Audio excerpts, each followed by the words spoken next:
It's like Wang Chuqin's technique. In his follow-through, there's a horizontal hitting motion with his forearm. This is the men's flick drive technique. It's more than just a banana flick. Today, let's talk about the backhand banana flick. The backhand banana flick can handle in-table short balls and half-long balls. Because it doesn't require precise spin reading, it's more consistent than a push or a standard flick as long as you generate enough friction. It's just like looping, you can use it against both side topspin and side backspin. With sufficient friction, you not only improve shot quality but also ensure the ball lands on the table when you apply power.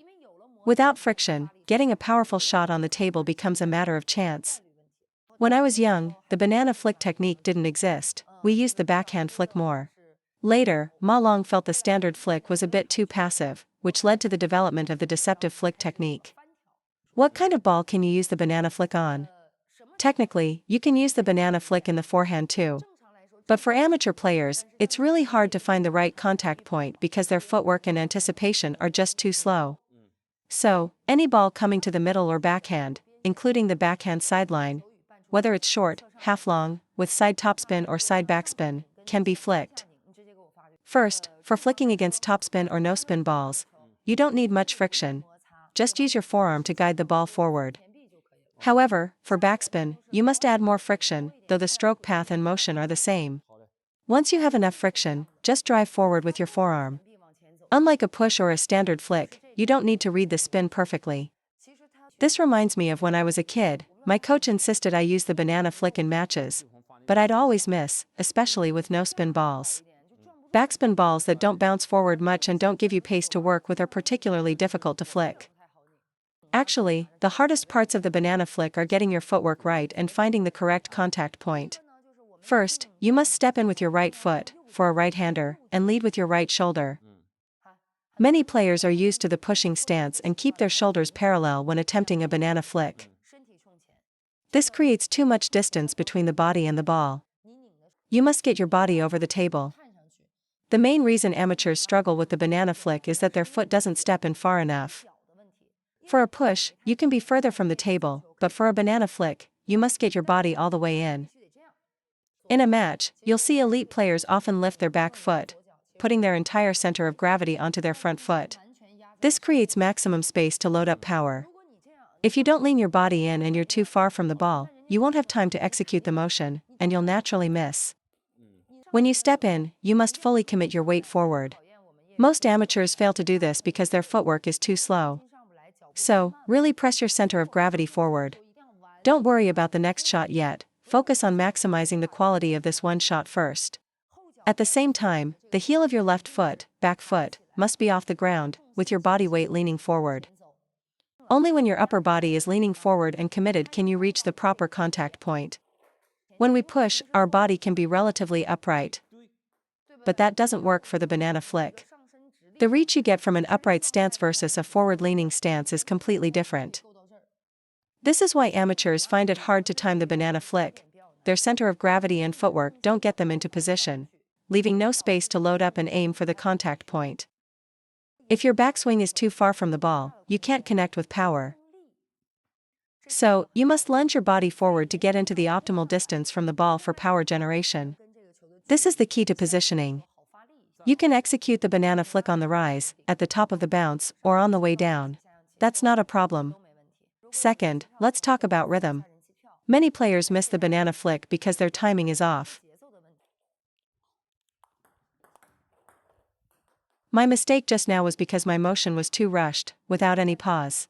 This is very similar to how many amateurs play. The banana flick, just like a forehand loop against backspin, must have a pause.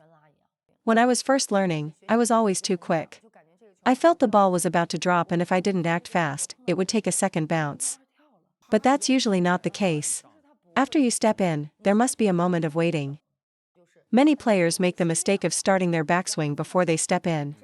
The correct sequence is to step in first, then execute the backswing. When preparing to receive serve, as soon as you judge it's a short ball, you must anticipate the position, get into the loaded position inside the table, and then execute the shot. The correct order is, step in, get your racket set, then flick. It's much simpler this way. When the ball comes, first get set, then flick. You have to lock in this rhythmic point. The two hardest things about the banana flick are, first, anticipating with your center of gravity and footwork, because a side spin ball will drift, and you have to nail the position. Second, after identifying a short or half-long ball, you need to have a pause after stepping in, and then execute the flick.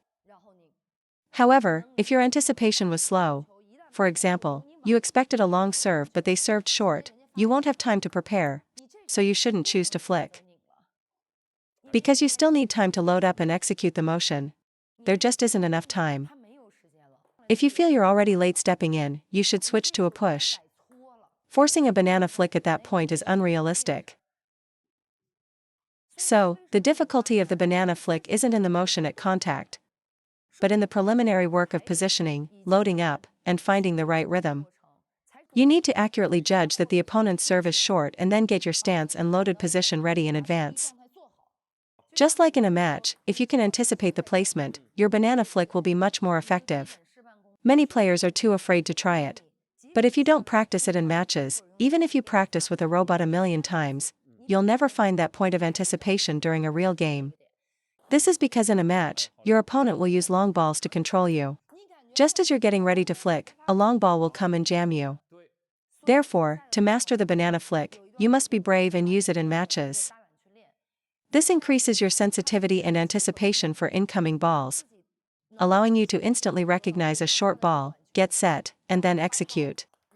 Only by finding this timing can your banana flick improve rapidly. Let me explain why you can't use the banana flick on long balls. The flick requires you to load up your weight on the right hip.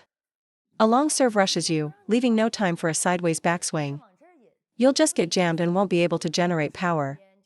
In-table short and half-long balls give you that space to load up. With a long ball, you don't even have time for an inward backswing, let alone a sideways one. Against a long serve, you'd rather block or loop it right in front of you. Your opponent practices serving for years precisely to jam you. Don't give them that chance. A player asked, "Why do I feel like I can't lift the ball when it has heavy spin?" You can't lift it because you're turning the banana flick into an in-table backhand drive. You're contacting the back of the ball. Instead, try contacting the side of the ball to create a better arc.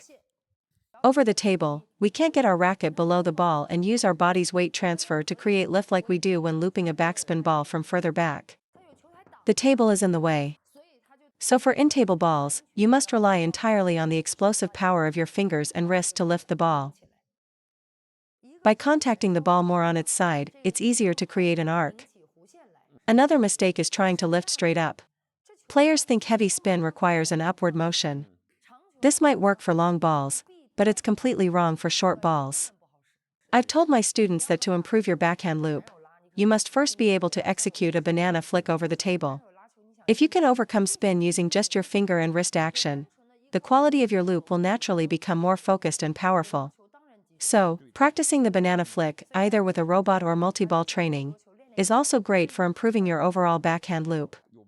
The banana flick is not an up and down motion. When you load up in your backswing, you are already preparing to brush the ball along its path. You don't wait for the ball to hit your racket and then reactively brush it, those are two different concepts. With proper space for loading up, you'll already have some power built up at contact. A little forward drive and the ball's arc will appear. If your backswing is just straight back, your only instinct will be to lift up. If you only think about brushing when the ball is almost at your racket, there's no space to do it effectively. It's like looping, if you're too close to the ball, you can only brush it. Only by opening up your swing do you create the space to generate power and drive. Your ready position should be at the 5 o'clock position, relative to the ball. Even if contact happens at 6 or 7 o'clock, you must start from 5. This acts as a running start, creating momentum. You can't jump far from a standing start, you need a run up. So, starting your backswing at 5 o'clock is a fundamental requirement.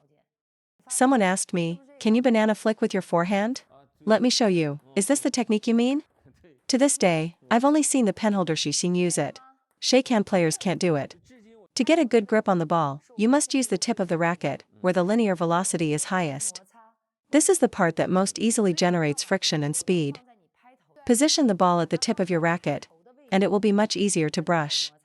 It's like pushing. To contact the lower half of the racket, you start your backswing a bit higher. Similarly, you must adjust your backswing height based on the incoming ball's height to ensure you make contact with the racket tip. The banana flick uses the elbow as a pivot point for the swinging, brushing motion, like a pirate ship ride or a large pendulum. Many players can't generate friction because their elbow joint moves up, down, or sideways during the stroke. With your elbow propped up as a stable pivot, you can't let it move with your arm. Otherwise, you'll never be able to flick a heavy spin ball. Once the elbow is stable, just let the forearm and racket do the whipping motion. This allows you to flick the ball effortlessly, even against heavy backspin. When I was young, I had to keep my elbow down for the backhand flick. This became a habit, so later when I tried the banana flick, my elbow would collapse, and I couldn't lift many spinny balls. It's like I'd start to create an arc, but the dropping elbow would push it right back down. So, what part do you use to generate more spin? You need to use your fingers. The banana flick motion is from the 5 o'clock to the 10 o'clock position. Your fingers apply force in this direction. Use your fingers to drive the racket face toward the 10 o'clock direction. That is finger power. When you use your fingers, the racket speed is at its highest, and the power is most concentrated, because the range of motion for fingers is small. If you use your forearm or upper arm, the motion becomes too big. If you use only your wrist, it's easy to just fling the ball. Only the fingers provide explosive power in a controlled range. For a standard ball, the direction of force is from 5 o'clock to 10 o'clock. If the ball has very heavy backspin and your flick goes into the net, after brushing to 10 o'clock, add a bit more upward motion towards 11 or even 12 o'clock. This will help you lift the ball. Normally, frame your motion to finish at 10 o'clock, and let the forearm handle the rest of the power. It's like Wang Chuqin's technique. In his follow-through, there's a horizontal hitting motion with his forearm. After flicking to 10 o'clock, his forearm drives horizontally. This is the men's flick drive technique. It's more than just a banana flick. His forearm is essentially in a horizontal driving state. You can see his forearm is tense, his elbow is up, and he's generating force forward and sideways. Explosive players can add a horizontal drive right after the flick.